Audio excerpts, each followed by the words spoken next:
হাজারদুয়ারি প্রাসাদ তৈরি হয়েছিল নবাব সিরাজউদ্দৌলার মৃত্যুর ৮০ বছর পরে। এটাই যে এই কামানটি একবারই ফাটানো হয়েছিল এবং ফাটানোর সময় এতটা জোরে বিকট শব্দ, নবাব সিরাজউদ্দৌলা নিজের হাতে করে মক্কা থেকে মাটি নিয়ে এসে এই মসজিদ। Hello guys, welcome to my new another blog. আজকে আবারও একটা নতুন ব্লগে আপনাদের সবাইকে স্বাগত জানাচ্ছি। তো থাম্বনেল দেখে তো বুঝতেই পারছেন আজকে আমরা কোথায় এসেছি। তো আজকে আমরা এসেছি হাজারদুয়ারি প্রাসাদ দেখতে। তো হাজারদুয়ারি প্রাসাদের মধ্যে কি কি আছে এবং এখানকার টিকিট প্রাইস কি সব কিছু আপনাদের সঙ্গে শেয়ার করবো। তো প্লিজ কন্টিনিউ ব্লগটি দেখতে থাকুন। ব্রিটিশ যুগে বাংলার এক বৈশিষ্ট্যপূর্ণ নিদর্শন হলো এই হাজারদুয়ারি প্রাসাদ। বিশালাকার এই হাজারদুয়ারি প্রাসাদের প্রত্যেকটি হলঘর অনুপম আলোকে সুসজ্জিত। বাংলার নবাবী আমলের স্থাপত্য কলার এক নিদর্শন হলো এই হাজারদুয়ারি প্রাসাদ।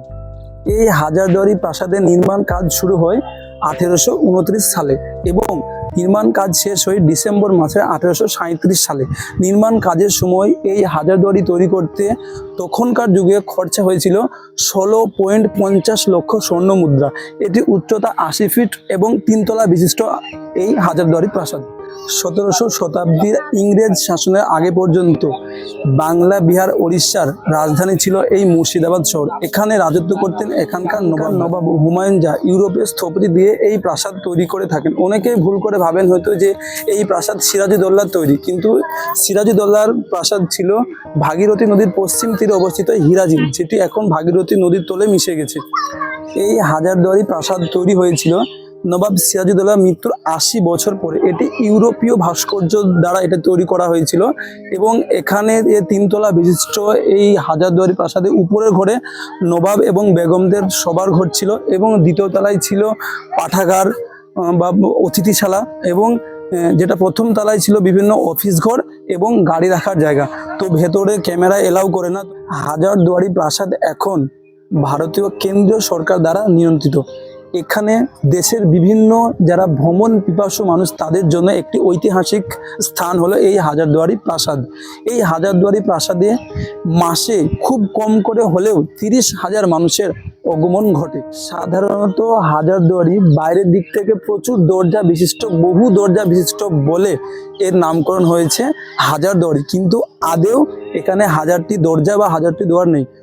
সামনে দেখতে পাবেন এই একটা কামান এবং ওই দিকে আর একটা কামান আছে। তো কামানগুলো এখন আর চলে না, আর এখানে আর নবাবও আসে না, বাজনাও বাজে না। এই যে দেখতে পাচ্ছেন এই একটা সিংহ এখানে একটা করা আছে, আর এই যে উপরে লোগোটা দেখতে পাচ্ছেন এটি হচ্ছে যে ইস্ট ইন্ডিয়া কোম্পানি লোগো। তো এদিক দিয়েই উঠতে হবে এবং নামানোর এদিক দিয়ে রাস্তা। তো একদিনের জন্য আপনি আসতে পারেন মুর্শিদাবাদ ঘুরতে, এই হাজারদুয়ারি প্রাসাদ দেখতে খুব ভালো লাগবে আপনার। সো গাইস, এই যে দেখতে পাচ্ছেন হাজারদুয়ারি প্রাসাদ, ঠিক এই প্রাসাদের সামনের দিকে যে সাদা রঙের একটা মসজিদ দেখতে পাবেন, এই মসজিদটির নাম প্রধানত মদিনা মসজিদ। এই মসজিদটি কথিত আছে যে সিরাজউদ্দৌলা, বাংলার শেষ নবাব সিরাজউদ্দৌলা নিজের হাতে করে মক্কা থেকে মাটি নিয়ে এসে এই মসজিদের ভিতির সঙ্গে মিশিয়ে তৈরি করেছিলেন, যাতে ইসলামের 5টি স্তম্ভ থাকে, যেমন নামাজ, রোজা, হজ, জাকাত। তো সেইটা এখানকার দরিদ্র মুসলিমরা যাতে এই মসজিদে এসে সেই সুযোগটা একটু পাই, সেই উদ্দেশ্যেই নবাব সিরাজউদ্দৌলা মক্কা থেকে মাটি আনিয়ে এই মসজিদ তৈরি করেছিল। তাই এই মসজিদের নাম মদিনা মসজিদ।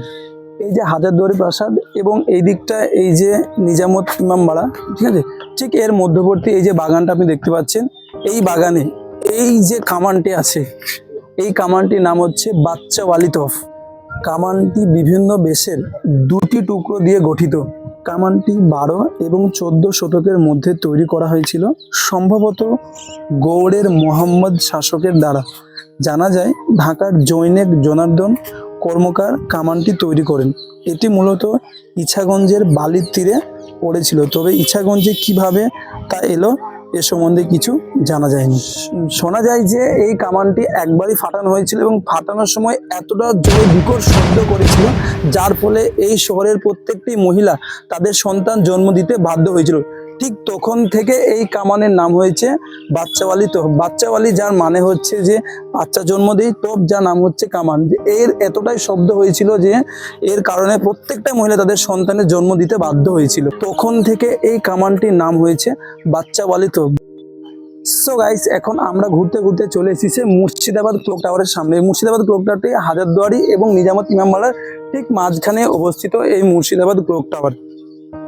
এই ক্লক টাওয়ারটি হাজারদুয়ারি প্রাসাদের যে স্থপতি কর্নেল ম্যাকলিউডের একজন ভারতীয় বাঙালি সহকারী সাগর মিস্ত্রি ডিজাইন করেছিলেন। ক্লক টাওয়ারটি একটি ভারী আওয়াজকারী ঘটনা দ্বারা চূর্ণ, 4টি রাজমিস্ত্রির ঢাল মাটির 4 কোণে স্থাপন করা হয়েছে। ঘড়ির টাওয়ারের ডায়ালটি পূর্বমুখী ভাগীরথী নদীর দিকে, সম্ভবত নৌকায় ভ্রমণকারী নাবিক এবং যাত্রীদের জন্য এটি তৈরি করা হয়েছিল। খুব সুন্দর কাজটা, খুব সুন্দর। নিজামাত ইমামবাড়া একটি শিয়া মুসলিম জামাতের স্থান। বর্তমানে নিজামাত ইমামবাড়াটি 1848 খ্রিস্টাব্দে নবাব মনসুর আলী খান নির্মাণ করেছিলেন।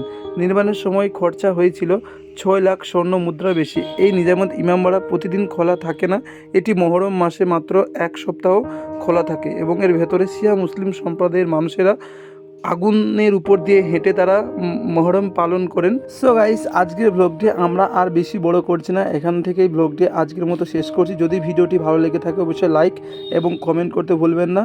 ততক্ষণ ভালো থাকুন, দেখা হচ্ছে পরবর্তী নেক্সট কোনো ব্লগে। সুস্থ থাকুন, পরিবারের খেয়াল রাখুন।